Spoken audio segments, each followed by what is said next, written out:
Good morning, students. Before do we start with today's topic, I had a general discussion to have with you people. When I was in school, I sometimes used to feel like, what if there is no time regarding coming to the school, going out from the school? आप लोगों को भी कई बार ऐसा लगता होगा कि यार कितना अच्छा होता अगर हम जब हमारा मन चाहता स्कूल आते, जब चाहता मन चले जाते। टीचर्स का भी जब मन चाहे स्कूल आएँ, जब मन चाहे चले जाएँ।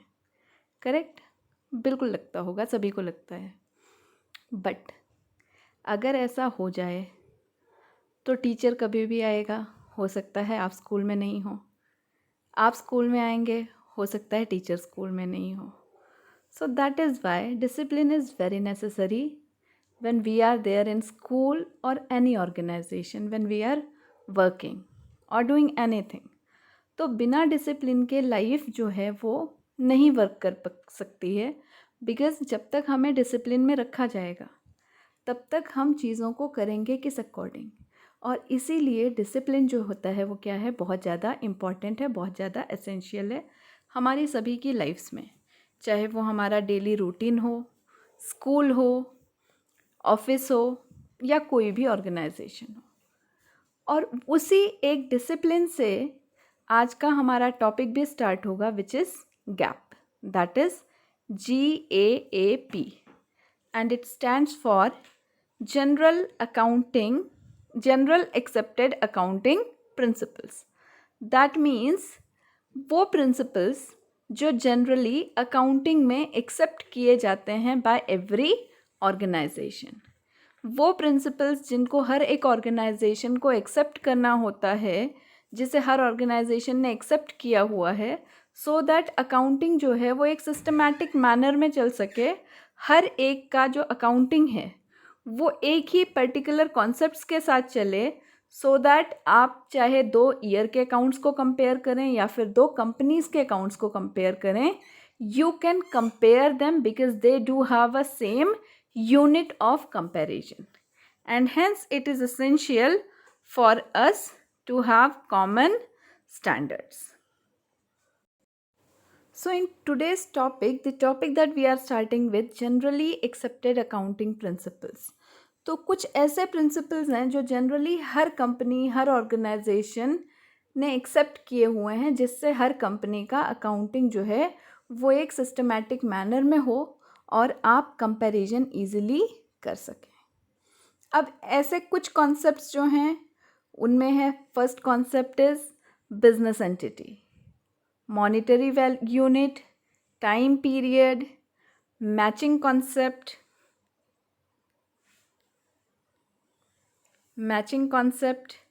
historical cost concept, going concern principle, full disclosure principle, revenue recognition principle, materiality principle and conservatism principle. तो ये जो हैं ये कुछ जनरली एक्सेप्टेड प्रिंसिपल्स हैं अकाउंटिंग के, which we have to discuss today one by one. तो हमारा सबसे पहला कॉन्सेप्ट है स्टूडेंट्स, बिजनेस एंटिटी कॉन्सेप्ट। मैंने आपको पहले लेक्चर में भी बताया था कि जो हमारी बिजनेस है और बिजनेस मैन है, ये दोनों 2 डिफरेंट इंडिविजुअल्स की तरह ट्रीट होते हैं। That means business organization and its owner are treated as 2 separate parties, 2 separate identifiable units, 2 separate parties who can be separated. That means business does not stand for businessman and businessman does not stand for business every time. The acts performed by businessman are different and the acts performed by business are different. Clear everyone? Okay, तो इसी के साथ अब हम आते हैं अपने second concept पे, जो कि है monetary unit concept. Simply the name itself suggests that account records only those transactions that do have certain monetary value. यानी कि अकाउंट्स में हम सिर्फ उन्हीं ट्रांजैक्शंस को रिकॉर्ड करेंगे, उन्हीं ट्रांजैक्शंस को रिकॉर्ड करना है जिनको आप मॉनिटरी टर्म्स में एक्सप्रेस कर सकें। फॉर एग्जाम्पल, आपकी कंपनी का एक एम्प्लॉई है जिसको आपको लगता है जो कि आपके लिए बहुत बड़ा असेट है, लेकिन क्योंकि वो मनी के टर्म्स में नहीं है इसलिए आप उसे अकाउंट्स में रिकॉर्ड नहीं करेंगे। आप अकाउंट्स में सिर्फ उसी को रिकॉर्ड करेंगे जो आपके लिए मनी से रिलेटेड हो, यानी कि आपकी income, expenses, assets, liabilities etcetera. The next principle is time period concept. ये जनरली हर जगह पे इम्प्लाई होता है। आपका अगर आपसे पूछा जाए कि आपका ईयर कौन सा है 10th का, तो आप बोलेंगे ma'am 1920। In the same way 11th will be 2021। तो इसी तरीके से पीरियड हर जगह पे इम्पॉर्टेंट रोल प्ले करता है। And accounting also is generally done for a particular time period. Generally accounting period जो होता है वो 1 ईयर होता है, 1 फिनेंशियल ईयर होता है, but sometimes if needed the accounting can be done for weekly, for monthly, for semi annually और for annual basis. That is generally accepted. Generally annually is accepted everywhere, but sometimes we may have to calculate weekly और monthly basis पे भी calculation हम कर सकते हैं। अब हमारा नेक्स्ट प्रिंसिपल है matching principal concept.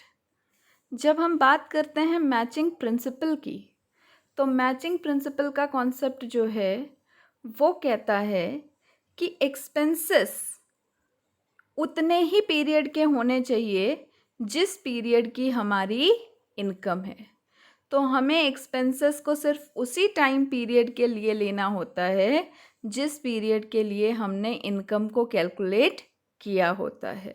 That means जिस पीरियड की हम इनकम को काउंट कर रहे हैं, फॉर एग्ज़ाम्पल अगर मुझे 1920 की इनकम को कैलकुलेट करना है तो मैं सिर्फ उन्हीं एक्सपेंसेस को कैलकुलेशन में लेकर आऊँगी जो 1920 के एक्सपेंसेस होंगे। उसके पहले के एक्सपेंसेस और उसके बाद के एक्सपेंसेस को हम रिकॉर्ड नहीं करते हैं। तो हमें रिकॉर्ड करने के लिए जो एक्सपेंसेस भी चाहिए वो वाले एक्सपेंसेस चाहिए जो हमने इसी रेवेन्यू को जनरेट करने के लिए लगाया है। फॉर एग्ज़ाम्पल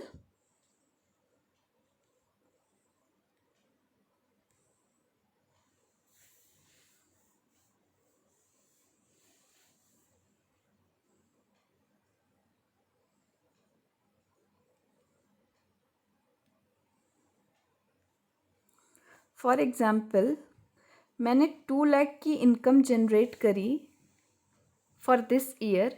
इस इनकम को जनरेट करने के लिए मुझे जो एक्सपेंसेस आए हैं वो इस साल में सिर्फ 50,000 आए हैं, बट मैंने 5,000 के एक्सपेंसेस ऐसे इनकर किए हैं जो मैंने नेक्स्ट ईयर के लिए इनकर किए हैं। So since these expenses are incurred for the next year and hence they are not to be taken into account when we are calculating the accounts of this year। क्योंकि हमने 2 लाख का income के लिए सिर्फ 50,000 का expense किया है, तो सिर्फ इसी 50,000 के एक्सपेंसेस को हम कंसीडर करेंगे। जो 5,000 का एक्सपेंसेस हमने नेक्स्ट ईयर के लिए किया है उनको हम कैलकुलेशन में लेकर नहीं आएंगे, बिकॉज ये इस रेवेन्यू को जनरेट करने के लिए नहीं किया है and hence it is not to be taken into account. Okay, the next is historical cost concept.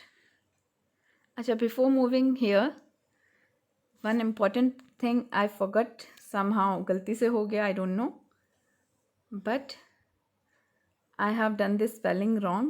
That is principle.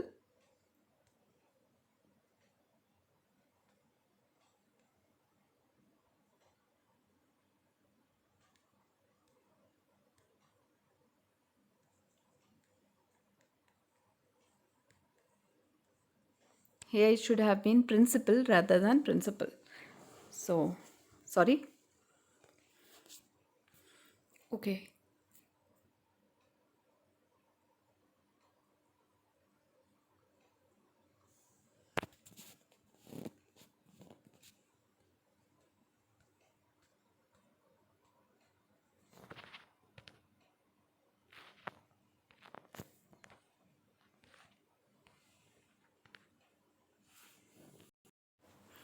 अब हमारा अगला कॉन्सेप्ट है हिस्टोरिकल कॉस्ट कॉन्सेप्ट. अच्छा, हिस्टोरिकल कॉस्ट कॉन्सेप्ट सेज कि whenever we are acquiring fixed assets, they need to be recorded at the original value of their acquisition. मतलब क्या होता है? मैंने एक बिल्डिंग खरीदी, मैंने एक फ्लैट खरीदा जो 90s में मैंने खरीदा था 10 लाख का.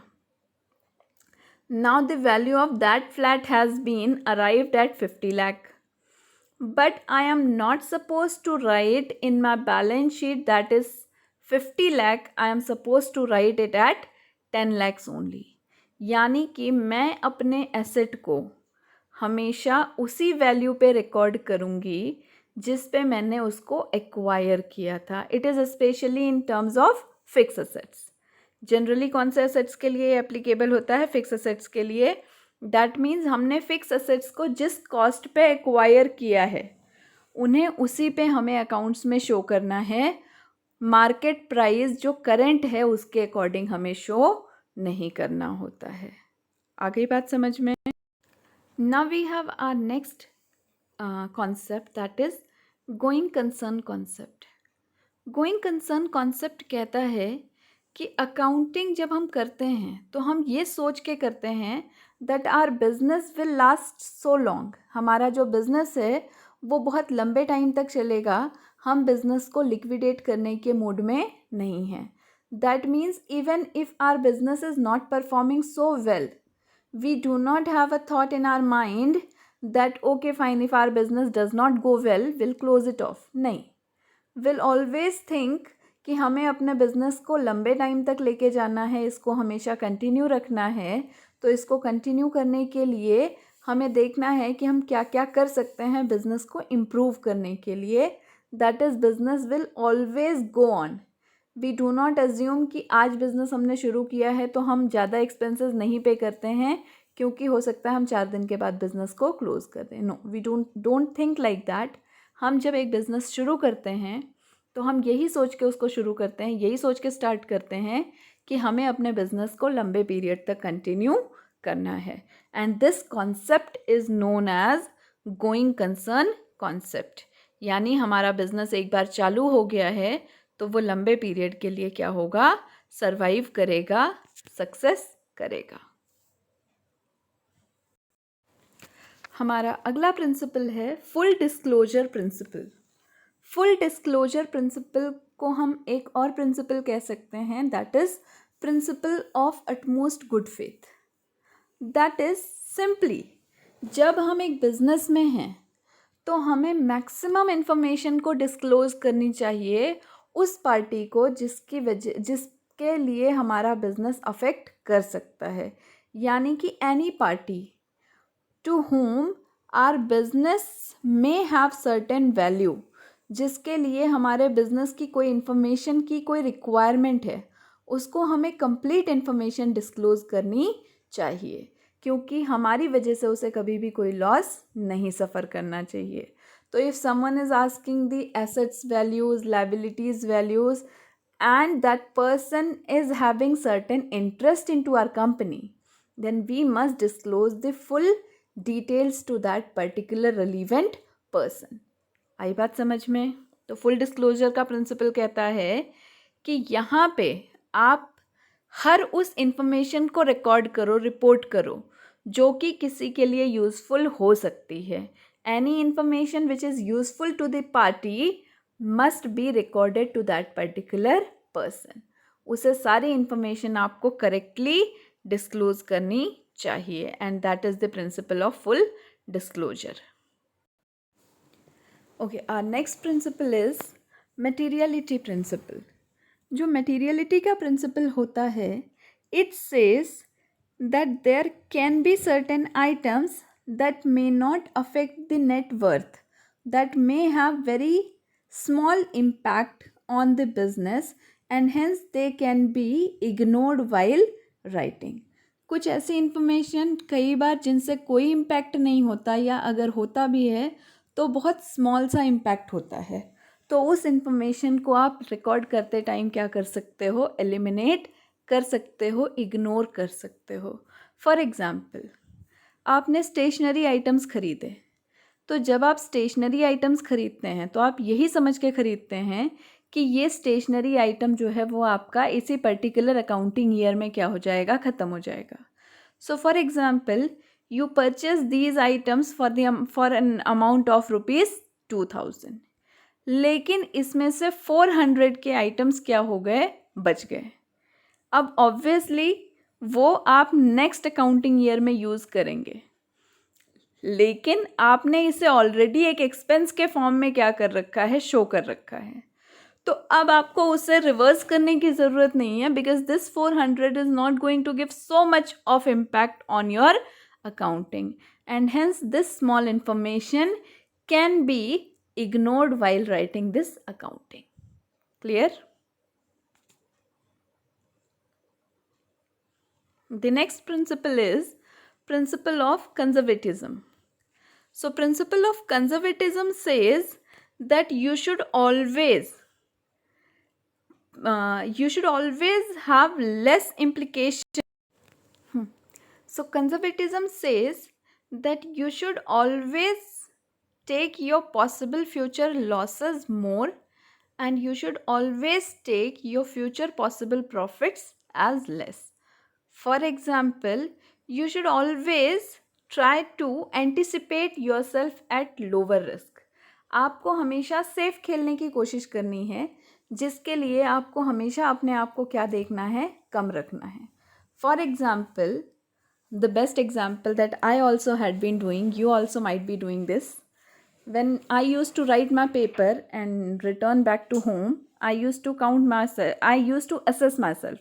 मैं अपने आप को खुद ही मार्क्स देती थी. So I used to say, this is the question for 5 marks. I have solved it completely. तो टीचर अगर मुझे कम भी देंगे तो वो 4 तो दे ही देंगे. तो I always used to write myself at lower point. मैं ये सोचती थी, this question is for 5 marks, but somehow I'm going to get at least 3 on this, so that even if I'm going to get 5 marks, it would make me more happy. So conservatism का principle कुछ ऐसा ही है कि आप कम expect करो, क्योंकि जब आप कम expect करोगे और आपको ज़्यादा मिलेगा तो you may feel good, but जब आप ज़्यादा expect करोगे और आपको कम मिलेगा, then at that point of time आपको बुरा लगेगा. तो later on हमें वो बुरा ना लगे, we want to play safe, और इसीलिए हम अपने assets की value अगर ज़्यादा भी है तो उसे कम लेके चलते हैं, और liabilities की value अगर कम भी है तो उसे थोड़ी सी ज़्यादा लेते हैं.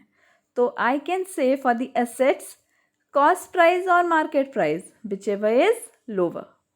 चाहे कॉस्ट प्राइस हो या फिर मार्केट प्राइस हो, जो भी दोनों में से कम हो, हम उसको लेंगे for writing off assets. Whereas while writing the liabilities we should always take market price और cost price whichever is higher. तो अगर हमने अपनी लाइबिलिटीज़ को रिकॉर्ड ज़्यादा किया और देना कम पड़ा, then it's a good part. और असेट्स को अगर हमने रिकॉर्ड कम किया और उनसे ज़्यादा आ गया तो भी अच्छी बात है. And that is why conservatism का प्रिंसिपल सेज कि आप अपने आप को हमेशा सेफ रखो, यानी कि आप अपने आप को हमेशा कम मेजर करो, so that in future if you may get higher rates then you may feel good. So with this we have end of our accounting principle. Before we wind up the class, stay home, stay safe, keep washing your hands.